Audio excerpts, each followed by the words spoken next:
Hi everybody, as has been said, I'm Helen, I'm Managing Director at Wieden Kennedy London.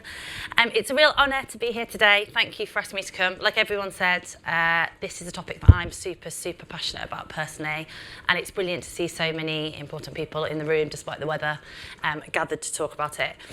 This is Dan Wieden and David Kennedy. They started the agency back in Portland with a simple ambition.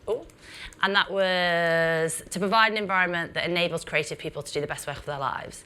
And I genuinely don't think it is possible for creative people to do amazing work if they're always on and they're attached to their phones and they're thinking about their emails. It's just not what that's about. And I think as an agency, we've been thinking about this for quite a long time, and hopefully some of the stuff, like Jasmine just said, some of the stuff we've done can hopefully encourage you that it is possible to make changes, because I never actually did think it was possible until we tried to do some of this stuff. Back in 2016, we started to talk about it, and I think there was a couple of reasons why we did. One was we had a reputation problem. I was interviewing people and they were saying, yeah, the work's really great, but I've heard that you're called Weekend in Kennedy. I sort of don't want to give my life up to come and work there. And I was like, it's not great. And then the second thing was, I think there was a lot of chat about well-being, and the default position seemed to be, okay, well, we're going to have yoga classes and we're going to put a smoothie maker in reception. And obviously we do all of that stuff. But it felt like there was a thing about being a bit more fundamental, and rather than us telling people how they should be well, we should create the space for them to do what they needed to do, whether that be hanging out with their family or spending time in the pub or going to a rave or whatever it might be. Like, let them figure that out. Don't worry about us doing it. And we tried 4 things at the time, and I'm only going to talk about one in detail today, but it's probably worth you guys knowing everything we did just in case there's questions. No emails after 7, so that's the one I'm going to talk about because I know that's a behaviour that everyone's mentioned tonight. A 40-hour week, so we asked people to encourage themselves to work 40 hours, and then to enable that, we said we'd finish at 4:30. Meetings between 10 and 4. And then we also, and I don't know if anyone else does this, but we offer days in lieu. So, you know, we were just joking, I'm going back to work on a pitch tonight. Like, that does just happen in the best one in the world. Sometimes you don't crack it, sometimes you need a late night. But when we do that now, we give people that time back. So if you work after a certain time, you get an extra day off if you work at weekends and stuff. So they were the 4 things that we trialled. The email one, like that, without a doubt, was the one that stuck the best, which is why I think is one of the behaviours that you're kind of encouraging. Please do try it, because we were quite surprised. And I guess the reason why we thought that was important is, you know, we talk about making amazing creative work. I'm not sure anyone has ever sent an email where they were like, you really inspired me with that email that you sent me at 10 o'clock.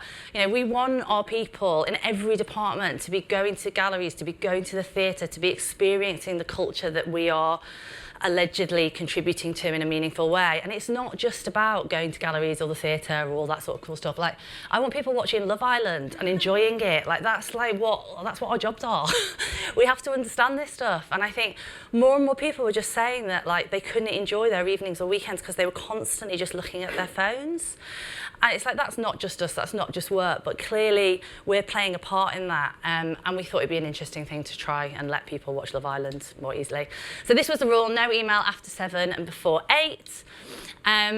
This was the shocking thing. Like, within a few weeks of us sort of giving this a go, we were getting emails at like 7:03 p.m. that were like saying, sorry for the late email. And like a month before, people were emailing at like 11, 11:30 and not even apologising. And really quickly, this started to be like the cultural norm that people would apologise, which we just thought was really, really interesting. And I think, as people have touched on, there's a few reasons why that worked. I think the first thing is it is so important, as everyone said. If the senior management team are not up for this, it completely undermines any attempt that you make. Because the minute someone sends an email or someone does something, it's like, oh, it's all bollocks. And so getting everybody on board, so getting us as a management team and all the department heads and everyone to just really give it a go was so important. I think the other thing is that trying to keep this stuff really simple. Over the years, we have tried other things. We've just done a super interesting thing, which was, that's cute, a super interesting thing, which was we've stopped, over summer we stopped having meetings on a Tuesday. We have do days where everyone can just work. And the simplicity of that, the simplicity of the email, it just makes things land more. It's kind of hard, and that's why I think these behaviours are so brilliant, because they are simple and you can just get them and give it a go. The other thing, these are actual genuine emails that I was sending around going, if anyone sent an email, I'd be like, no emails after 7, smiley face. And it is, you do have to keep reminding it. And I think this is one of the things that we've learned, like we need to do a big reminder. When I was putting this presentation together, I was like, God, we actually need to stand up and tell everyone in the agency this stuff again, because you have to keep reinforcing stuff. And I think the other thing I think is interesting about thinking about things as experiments, like our culture is not one where people respond very well to being told what to do. Whenever we try to do that, basically everyone just rolls their eyes and walks off and ignores you. So I think we were very careful to say, look, these are just things we really want to try. So can we all collectively give it a go? And if it works, we'll stick to it. And if it doesn't, then we'll change it. And I think that took the pressure off the success of them and made people almost more willing to give them a go. The third thing, or last thing, was to the point around people having different requirements. One of the things when we talked about this, people were like, but that's a nightmare because I need to go and pick my kids up and then I need to get back online at 8 o'clock because how am I going to get stuff done? And we were like, okay, but that's a bit shit on the people that are leaving and want to go and enjoy their evenings then. So how do we sort of manage that? So loads of people have got it, but Boomerang, it's really simple. Essentially, you can put on your Gmail. It allows you to sit, work on whatever emails you want, and then you can just select the time that you send it. And we just ask people to just send stuff the next morning. This was probably the biggest question that came up when we announced it to the agency, like, oh, the client's going to freak out.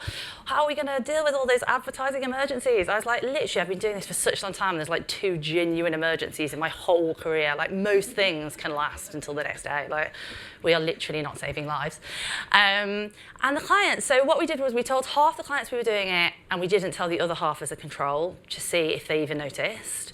The clients we did tell, this was an actual client quote that they said to me, thank God, I hate that you're dealing at night. I feel bad if I don't reply. And she was like, thank God, this is great. So that was good. And then the others didn't notice. Like you guys said, like we didn't see any we didn't get any complaints. I think people, if anything, were just relieved. And then what about new business? Like, I suppose, not just the email thing, but the wider working practices. Everyone's like, we're never going to win a pitch. You know, you only win a pitch if everyone's there all the time. And we launched all this stuff in the March, and then in the September, we won the Sainsburys Pitch, which was arguably one of the biggest pitches of the year. And I led that pitch. And it was, I think we were pitched in June, and we were awarded it in September. And over the entire period of the pitch, we did 2 late nights, and we worked 1 Sunday afternoon, which I think is not like... Do you know what I mean? Like, that is not bad if you think about, like, I think, yeah. And we were already pleased, and no one died, and we won it, and it was great. So that was good. Yay.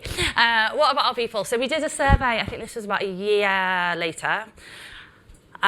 This is what people said. So 91% of people came back and said that they felt that they had a better work-life balance, 84% worked less overtime, and 86% felt like there was a genuine change of attitude. And I think that change of attitude is really important. You know, we are an agency, it's famed for, you know, the work comes first, and I think being able to stand up and go, you know what, that doesn't mean you have to be here all the time, it doesn't mean you have to be online all the time, that's not what we're looking for. I was really pleased that it felt like we'd sort of changed that. And just to we are, because I would hate anyone to think, particularly if anyone's on the phone to their mates who's working on the pitch late tonight, we are not perfect. Like, there are loads of issues still. Like, we are constantly pushing ourselves on this stuff. That's why we're experimenting things with like no meetings on a Tuesday. Some of this stuff didn't work, which I can talk about in the Q&A. But like, I was amazed. Like, I just didn't think this stuff was possible. Like, I just didn't. Someone had said to me, like, I just, and it really quickly is if you just give it a go. So that was my encouragement. Thanks. Thank you.